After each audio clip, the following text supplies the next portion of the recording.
Hello.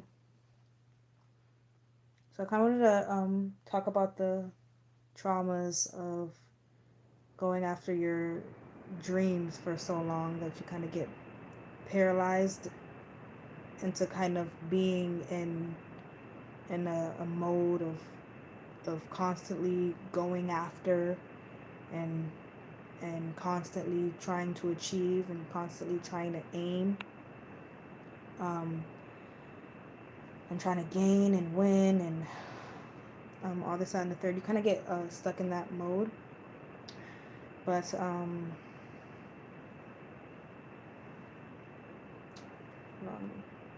have my notes on here.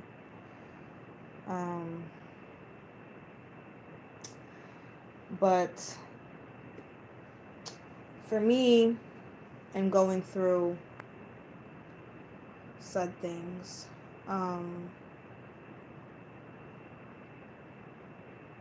I reached a point in my career or whatever where, like, it's not where I want it to be yet, but it's manifested. It's manifested. And there's nothing more that I need to do but maintain. Pretty much just maintain it until it grows into the point of where I want it to be. So pretty much just live my rest of my life, right? And so now that I've reached this point, it unpacked a whole can of worms for me of like of realizing that, like, damn, I was so stuck in that mode for so long of trying to achieve that. Now that I have achieved, now what? If I just go and get another desire, like I'll never be happy if I just keep achieve one thing, go after another thing, achieve another thing, go after another thing. Like I'll be constantly in a cycle and I'll never be happy when the whole idea of having goals in the first place is because we feel like once we have that goal, we will be happy. So if you have that goal and you're still not happy, then clearly goals is not the way to reach happiness. You see, but I am happy that I reached this goal. I'm happy and I'm satisfied. And so now I guess for me, it's just learning, and for anyone who ever reaches this point where you've finally achieved what you've been trying to achieve for years, like it's been a long time and you finally achieve it, and it's like you don't even know what life is like without being in that state of trying to, because you've been in it for so long, you know what I mean? So I just wanted to make this go live and talk about it for anybody who's also in this same space, because I've realized that the three things in the title, gratitude, living in the moment, and what was the other thing, silence and ego death. Those three things is what I live my life by now that I have achieved what I've been wanting to achieve. So gratitude was just has to do with like greed, because it's like once you achieve something, you're so in that mode, so in that state of, oh, like I need to go achieve something else. I'm super motivated. I need to make a plan. I need, like, you've just been like that for so long that it's like now that you've achieved, naturally you're gonna go and do that again with another goal.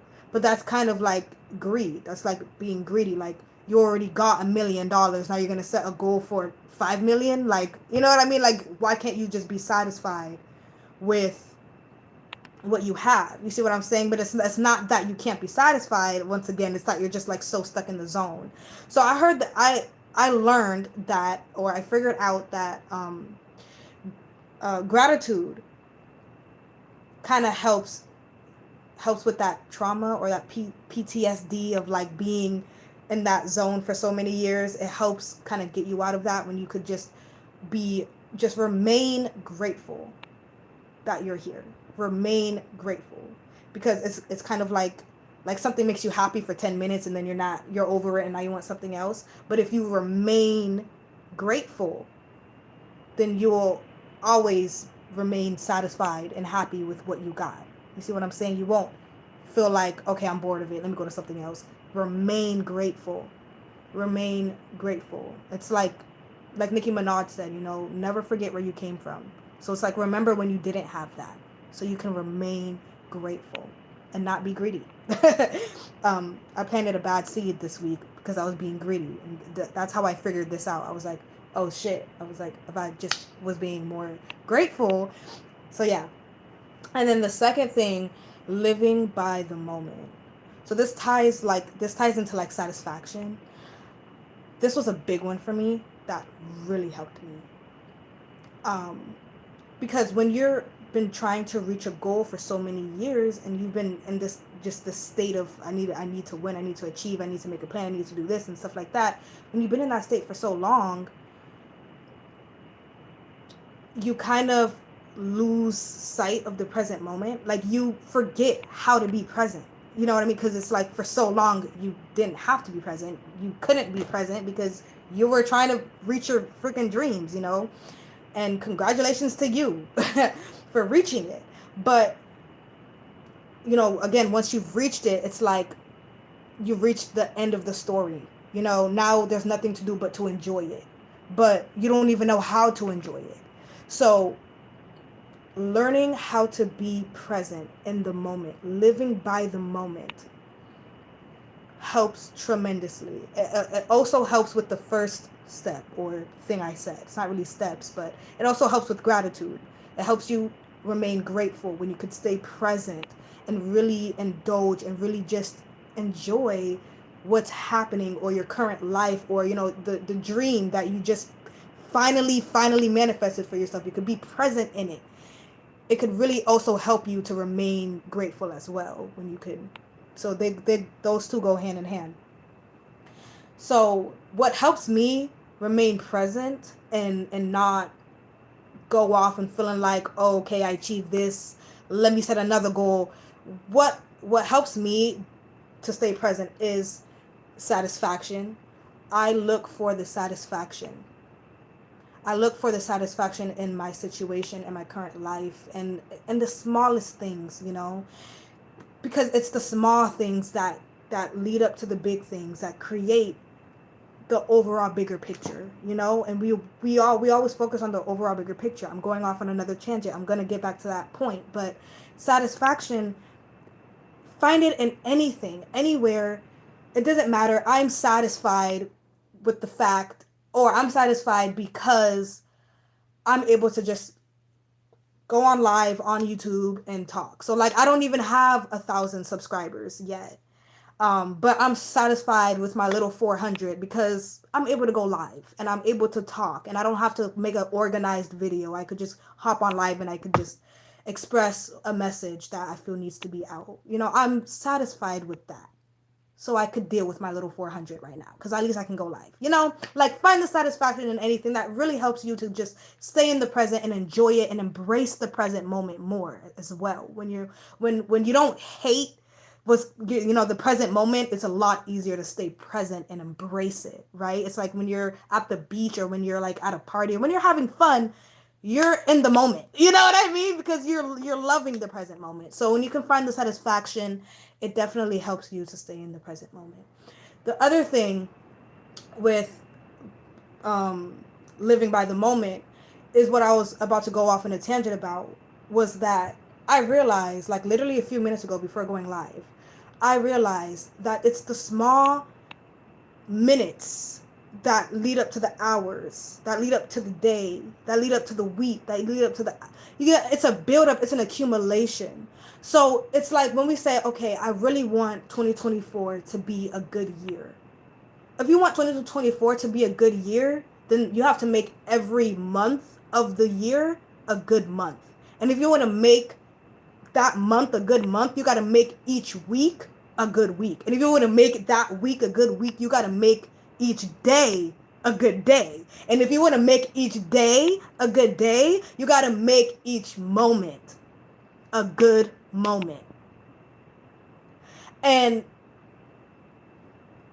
that was like for me, because I'm always like I'm a Pisces ascendant, like Jupiter rules my chart. I'm always in the bigger picture. I'm always like outside looking in, and it's like that was like for me, because there's meaning in the small moments. This moment right here, there's meaning in it. And there's meaning in it because if this moment did not happen, then the bigger picture, meaning the overall day or this overall week, would look different. Just because this one moment right here didn't happen. Then on Friday at the end of the week, I might say, I had a good week or I had a bad week. But this moment right here plays a part in whether or not I say it was a good week or a bad week. You get what I'm saying? So it's like, it seems so insignificant because it's just a passing moment and it's so minute and small. But when you remember that it's the little pieces that are the building blocks for the bigger picture, you appreciate the little pieces, because without the little pieces there wouldn't be a bigger picture. And this is something that, like, if you're in the place that I'm at where your dreams are pretty much manifested and you're just like chilling, this shit right here really helped me. Like, really helped me to just live in the moment, tap into the present. Side to what's good, hey, how you doing, what's up? It really helped me just it helped me to value the moment. It helped me to value each day, each moment. It helped me to, and that this leads to the third one in the title, silence or ego death. When I tell you, when I realized this, I be silent now. Like, I don't think. It's like I'm meditating, but I got in this state. Normally, I'm in this state after I meditate. I got in this state just because I had that realization. I didn't even need to meditate. Naturally, I wasn't thinking. I wasn't feeling. Everything was silent, and the silence was a blissful silence. It was a peace, and it was like a warmth peace. It was a much needed peace. Ever since I realized that, because me realizing that I value the moment, and me just valuing the moment, I'm in the moment. I'm present in the moment, and me being present in the moment, I don't understand it yet. But for some reason, just by me being present in the moment, I'm literally in a meditative state. Automatically, I'm in a meditative state. I'm not thinking. I'm not feeling. It's just silence. And the silence feels good. The silence feels necessary. You know? And it's all just because I'm in the present moment. Like, it's so cliche because we keep hearing it. We hear it all the time. You know, oh, live in the present. But when I tell you, when you live in the present, it's actually a whole nother reality. It's a whole nother way of life. Like, it's different. It's a lot slower. It's a lot calmer. It's a lot peaceful. It's bliss. Because just by being in the present moment, your inner world is just silent. So I'm not going to keep speaking over and over again like a broken record. I pretty much spoke on everything that I wanted to speak on all those three things in the title: the silence, living by the moment, and gratitude. Those three things, if you reach the point where you're like, okay, all my dreams came true, or they're on their way to coming true, it's just a waiting game for me now. Like, if you're in that place like I am, those three things really helped with dealing with, like that PTSD of like being on like, a journey towards your dreams for years and forgetting how to actually live life. Like, yeah. So those three things help with that. Okay, thank you so much for joining my live. Thank you. Okay, bye.